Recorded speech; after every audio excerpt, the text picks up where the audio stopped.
cops are supposed to be here to protect us, but what happens when criminals pretend to be the cops to abuse their power? In this video, we'll cover 3 examples of this, starting with Jackson Jones, who was pulled over after cops received reports of a strange police officer aggressively questioning random people around town. Do you have any weapons in the car or anything like that? Like a gun or anything like that? I don't even have a gun. Okay. I'm 19 years old. If this is going to cause a problem, if the truck's over there, I'm just going to take out the vest. And I'm from Tennessee. So, Why are you wearing the vest? well, like I said, I drove from all the way from Tennessee. Jones says he's from Tennessee, over 500 kilometers away from where he was pulled over in Oklahoma. So it's strange that he's still got on all his police gear, especially given he's off duty.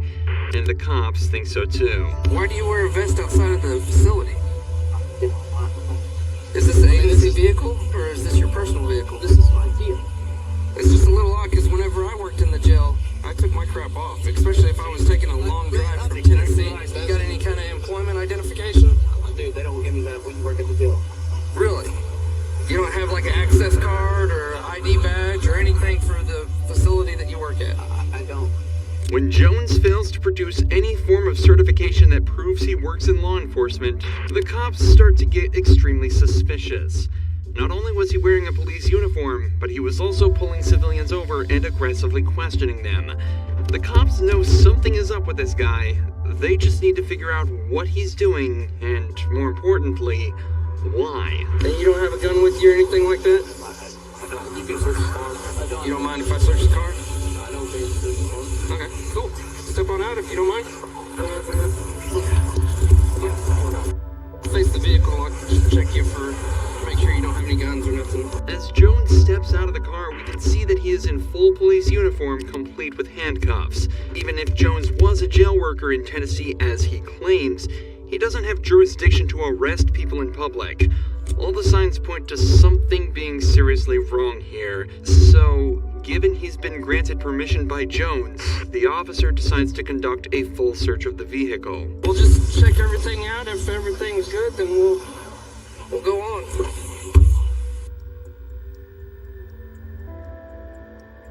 One empty bottle, one partially missing bottle, and then 2 more to go, and it was a pack of 6. Just all kinds of red flags, man. I would not drive from Tennessee with a vest carry on. No. Or even a duty belt on. As soon as I get off, I take that shit off. I'm tired of being in it. I hate driving from Topgolf to my house with this shit on. The officer took Jones to his patrol vehicle while he finished off the search, and Jones would take this opportunity to further prove how delusional he really is. Why don't we go have a seat in my Tahoe? I'll have a seat in my Tahoe. No, back seat. Asking whether he can sit in the front seat seems to prove that he fully believes these cops are nothing but his friends and co-workers, backed up by the fact that he's wearing a thin blue line hoodie, a sort of cop pride symbol that shows how connected Jones feels to his position in law enforcement. But then the officer's asked to talk to his supervisor, something that would easily confirm whether or not Jones is who he says he is. But it doesn't go quite as expected. Where'd you get the vest carrier from? Did you order it online? No. From a friend, or How do you get out? bought it at a store? It's a police store over there in Knoxville, Tennessee. Oh, okay. You can only be law enforcement to get it. I bought it like 4 months ago. You can take all this stuff from me and get manager. Okay. I mean, I don't care. I mean, I'm off and stuff. None of that stuff was given to the county. Give me your phone back. Like I said, I'm not see DPS. Alright, cool. 423-494.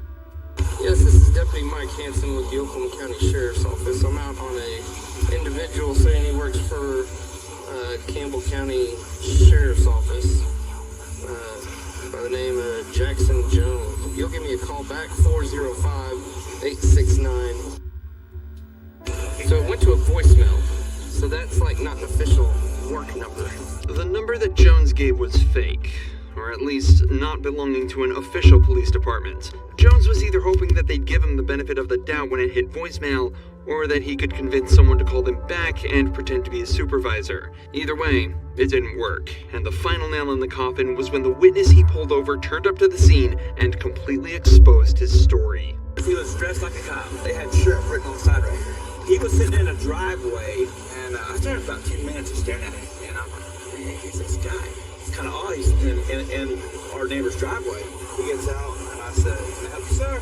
He's like, well, I was wondering what was your problem? You were staring at me over in the driveway. And I said, yeah, I was kind of curious who you was. I lived down the road. I was kind of seeing what was going on. He goes, I'm a undercover cop for Wellston. Well, I got a call. I got to let you go. And then he left. And then when he left, he came towards the turnpike bridge.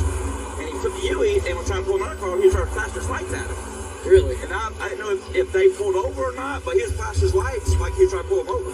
Not only did the witness attest that Jones seemed to be unlawfully pulling over anybody that came into view, but he also told the officer that Jones claimed to be an officer out of Wellston, a town in Oklahoma, a far cry from Knoxville where he told the cops he worked. As far as the officers were concerned, that was reason enough to bring him in, and they immediately went back to the control vehicle to arrest him. Yeah, I know, Joe. Alright, turn around, face the other way. Put your hands behind your back. You're under arrest for impersonating law enforcement, alright? And then you also have a charge for transporting an open container. The penalty for impersonating a police officer is between 1 and 3 years jail time, and he'll likely be facing a small fine from the open container charge as well. But most importantly, Jones is now off the street. The only reason someone like him would ever impersonate a police officer is simply because they enjoy the position of power and authority it gives them. If someone is willing to lie in such a brazen way to obtain that power, who knows what they're willing to do with that power? And that was exactly the problem police found with Daniel Nelson. Police found him next to a fully outfitted vehicle that heavily resembled a cop car, complete with lights and emblems claiming that it was in fact a local police vehicle. Nelson claims that he patrols as a police officer for a church, helping out homeless people by checking on them and ensuring they're not in danger. But the cops felt as though something was off. Then I walked This guy's gave me his card, but see if you can try to have a VIN on it for me while I'm talking to him. He works for a church. There's no plate on it. I just noticed. I noticed before, after he talked to me, that there was no plate on it, but he's got a dog in there. Just be aware. If y'all here, something happened. Oh, I'm here on a separate entity. I'm not a part of that. Oh, but something happened. You see, what you do? Yeah, I'm here for something else, bro. Yeah, but I'm just saying. They're their own. Nelson says that he was called out to look for a homeless person that was possibly in crisis. But after talking to the guy, he decides that everything's fine and heads out. But before he goes, the cop asks for his date of birth, claiming they just want his information to take down for their list of local officers, not from the official police department. In reality, though, the cops used his name and date of birth to run his information and find his address so they could investigate further the next day.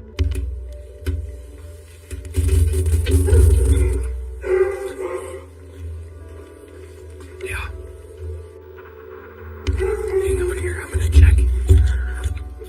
I could hear him in there talking to his dogs.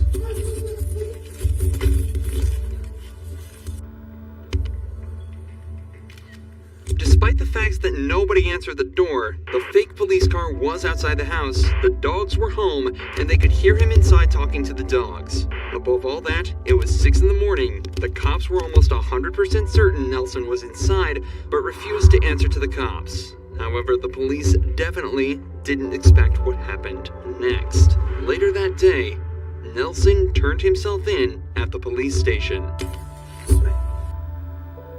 You decide to answer questions now without a lawyer present. You have the right to stop the questioning and remain silent at any time you wish, and the right to ask for and have a lawyer at any time you wish, including during the questioning. Do you understand each of these rights? Say yes. Yes. What followed was a 20-minute interrogation where Nelson seemed completely delusional. At no point did he ever seem to accept that what he was doing was against the law, and whenever he was met with an issue, he responded by saying he was a man of God and working in his name. Never once in 10 years have I associated myself with being a police officer. It's never changed. Never. I'm just telling you, our witness says you did it at least twice. Twice? Identified yourself as a police officer twice. While you were talking to him, he said you identified yourself, and that's the only reason he stopped to speak with you. So at this point, He said he felt it was odd that you would stop him while walking. it's 3 o'clock in the morning. Right, but why would you stop to talk to somebody at 3 in the Because he morning? matched the description of somebody I was bad guy, same very thing I told you. Yeah, you told me it was a white subject that was here. You know what is funny? I've never once in my entire career doing this for a decade, devoted to God, have This is the story Nelson maintained throughout the entire interrogation, that he's worked for God and the church, and he's just there to help people. But obviously, with the witness statement and patrol vehicle rigged with sirens and lights, the police weren't believing a word. But that raises a different question. If Nelson wasn't out there trying to protect these people at 3 a.m., what was he doing talking to them? It's probably for the best that he'll be spending at least a year behind bars in the Wisconsin State Prison. These last two suspects have been so caught up in their fantasies that they impersonated officers with absolutely no prior experience as one. But the case is different for Jaredson Mackey, a man that had been fired from the force but took matters into his own hands.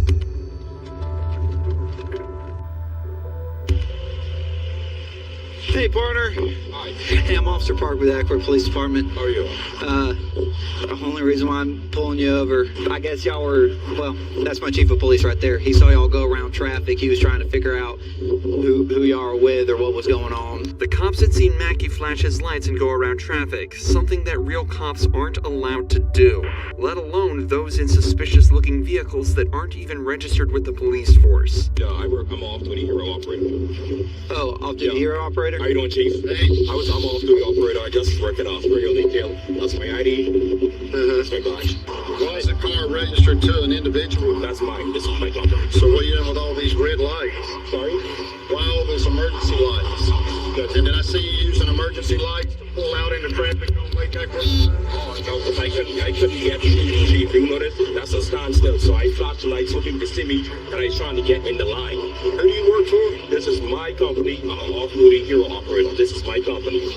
You look like me, you're impersonating a police officer. Oh, no, sir. I'm not impersonating, sir. Mackey claims that he's an off-duty hero, or highway emergency response operator, whose job is to clear the roads and ensure normal traffic flow is restored around accidents. However, his vehicle should be registered to the Georgia Department of Transportation instead of himself, so red flags are immediately raised to the police chief, especially when he hears that he was weaving through traffic while off-duty. ID on you? Yes, sir. We look in the front. We look in the front. Listen, I see red lights. I saw red lights when you pulled out. Yeah, that's sir. That's when it activated to the back. Yeah, where's your ID? Right, yes, Chief. No.